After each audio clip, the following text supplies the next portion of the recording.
नमस्कार दोस्तों, मैं हूं आपके साथ पल्लवी और आप देख रहे हैं लोकतंत्र मिरर।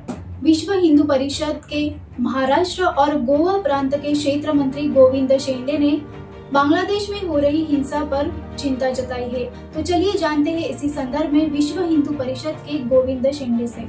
आपण सर्वांना माहिती आहे, मागील काही दिवसापासून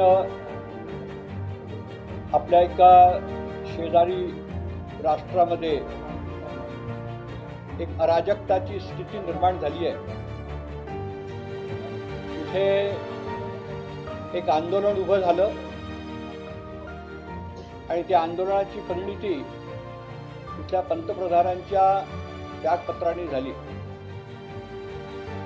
परंतु त्या त्यागपत्रानंतर ती जी स्थिती तिथे निर्माण झालेली आहे ती एकदम अराजकतेची आहे आणि त्याच्यामुळे तिथला जो हिंदू समाज आहे हा फार भयभीत आहे। या बांगलादेशाच्या निर्माणामध्ये भारताची फार मोठी भूमिका,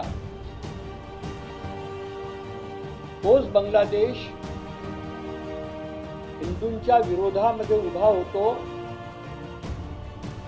ही एक विभीषिका आहे। या बांगलादेशमध्ये 1947 साली विभाजनानंतर 32% हिंदू होता, तो आज फक्त 8% उरलाय। बाकीचा हिंदू कुठे गेला? एक तर त्याचं धर्मांतरण झालं किंवा तो मारून टाकला गेला किंवा त्याने तिथलं पलायन केलं। 1947 साली पण फार मोठ्या संख्येमध्ये हिंदू भारतामध्ये आला होता आणि 1971 साली पण जेव्हा युद्ध झालं त्यावेळेला पण एक फार मोठ्या संख्येमध्ये हिंदू भारतामध्ये पलायन करून आलेला आहे, जे आजही भारतात आहेत। आणि तीच स्थिती पुन्हा एकदा निर्माण झाली आहे।